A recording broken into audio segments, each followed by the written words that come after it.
ಮೊಟರೆಲ್ಲಾ cheese socks ಬಗ್ಗೆ 3, 2, 1 store need ದೋಸ್ need ಮತ್ತು ಅದನ್ನು ಚೆನ್ನಾಗಿ ಮಾಡಿ ಮತ್ತು ಹಾಕಿ ಮತ್ತು ಮಿಶ್ರಣ ಮಾಡಿ ಫ್ರೈ ಮಾಡಿ ಮತ್ತು ಡಿಪ್ ಮಾಡಿ ತಿನ್ನಿರಿ.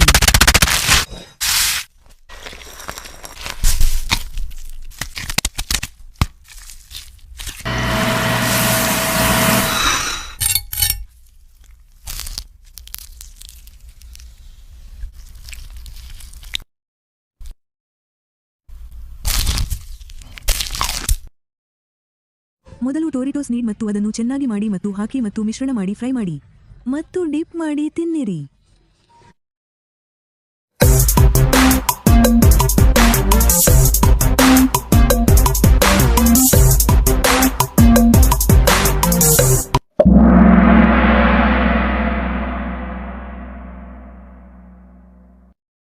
ಇವು ಮೊದಲು ನೀಡ್ ದೋಸ್ ನೀಡ್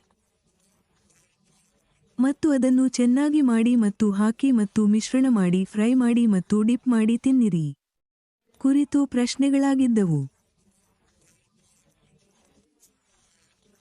ಹಾಕಿ ಮತ್ತು ಮಿಶ್ರಣ ಮಾಡಿ ಫ್ರೈ ಮಾಡಿ ಮತ್ತು ಡಿಪ್ ಮಾಡಿ ತಿನ್ನಿರಿ. ಮೊದಲು ನೀವು ನಂತರ ಭೇಟಿಯಾಗುತ್ತೀರಿ ಮತ್ತು ನಂತರ ಅಲ್ಟಿಮೇಟ್ ಗ್ರಿಲ್ ಚೀಸ್ ಚೀಟೋಸ್ 3, 2, 1. ಮೊದಲು ಬ್ರೆಡ್ನ ಹೊರ ಅಂಚನ್ನು ಕತ್ತರಿಸಿ ಅಲ್ಟಿಮೇಟ್ ಚೀಸ್ ವೆಟ್ ಬ್ಯಾಟರ್ ಮತ್ತು ಚೀಟೋಸ್ ತೆಗೆದುಕೊಂಡು ಅದನ್ನು ಡೀಪ್ ಫ್ರೈ ಮಾಡಿ ನೋಡೋಣ.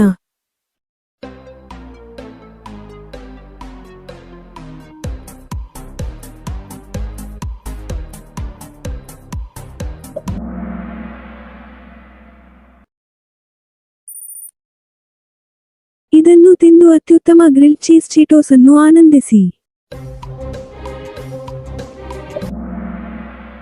ಅದು ಖುಷಿ ಕೊಟ್ಟಿತು. ತುಂಬಾ ಇಷ್ಟ ಆಯ್ತು. ಮೊದಲು ಬ್ರೆಡ್ನ ಹೊರ ಅಂಚನ್ನು ಕತ್ತರಿಸಿ ಅಲ್ಟಿಮೇಟ್ ಚೀಸ್ ವೆಟ್ ಬ್ಯಾಟರ್ ಮತ್ತು ಚೀಟೋಸ್ ತೆಗೆದುಕೊಂಡು ಡೀಪ್ ಫ್ರೈ ಮಾಡಿ ನೋಡೋಣ. ನಂತರ ಇದನ್ನು ತಿಂದು ಅತ್ಯುತ್ತಮ ಗ್ರಿಲ್ ಚೀಸ್ ಚೀಟೋಗಳನ್ನು ಆನಂದಿಸಿ. ಸಾಧ್ಯವಾದಷ್ಟು ಸರಿಯಾದ ಉತ್ತರಗಳನ್ನು ಸಂಗ್ರಹಿಸಿ. ಡೀಪ್ ಫ್ರೈಡ್ ಬೇಕನ್ ಚೀಸ್ ವ್ರ್ಯಾಪ್ ವಿಡಿಯೋ. ಮೊದಲು ಚೀಸನ್ನು ತೆಗೆದುಹಾಕಿ ಮತ್ತು ಮುಂದಿನ ಪ್ರಶ್ನೆ ಚೀಸನ್ನು ತೆಗೆದುಹಾಕಿ ಮತ್ತು ಚೀಸ್ ವ್ರ್ಯಾಪ್ ಮೇಲಿನ ಪಂತ ಬೇಕನ್ ಅನ್ನು ತೆಗೆದುಕೊಳ್ಳಿ ಮತ್ತು ಮುಂದಿನ ಪ್ರಶ್ನೆ.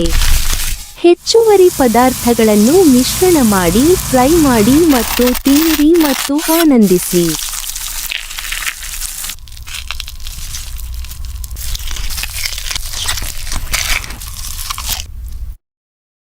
ಡೀಪ್ ಫ್ರೈಡ್ ಬೇಕನ್ ಚೀಸ್ ವ್ರ್ಯಾಪ್ ವಿಡಿಯೋ. ಮೊದಲು ಚೀಸನ್ನು ತೆಗೆದುಹಾಕಿ ಮತ್ತು ಮುಂದಿನ ಪ್ರಶ್ನೆ ಚೀಸನ್ನು ತೆಗೆದುಹಾಕಿ ಮತ್ತು ಚೀಸ್ ವ್ರ್ಯಾಪ್ ಬಗ್ಗೆ ಪಂತ ಬೇಕನ್ ಅನ್ನು ತೆಗೆದುಕೊಳ್ಳಿ ಮತ್ತು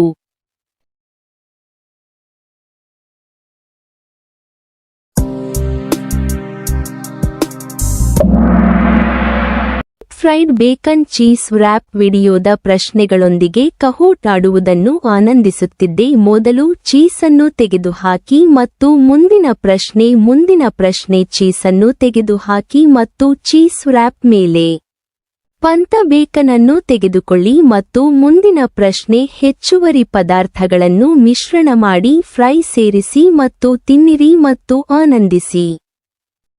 ತಮಿಳು ಲಿಪಿಯು ಪ್ರಾಚೀನ ತಮಿಳು ಬ್ರಾಹ್ಮಿ ಲಿಪಿಯಿಂದ ವಿಕಸನಗೊಂಡಿತು. ಇದು ಸ್ವತಃ ಭಾರತೀಯ ಬ್ರಾಹ್ಮಿ ಲಿಪಿಯ ರೂಪಾಂತರವಾಗಿದೆ.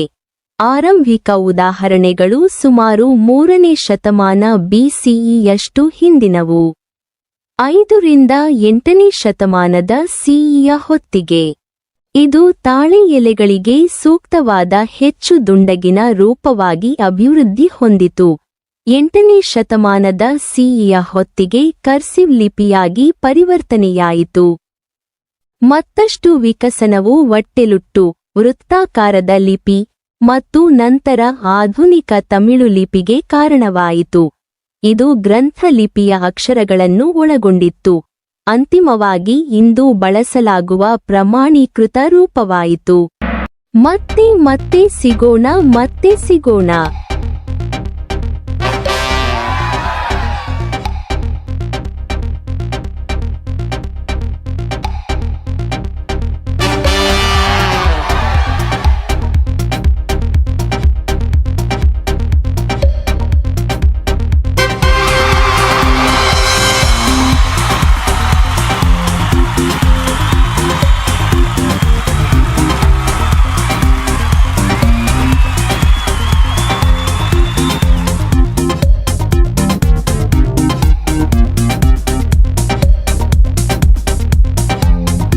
apa gerek vaielek.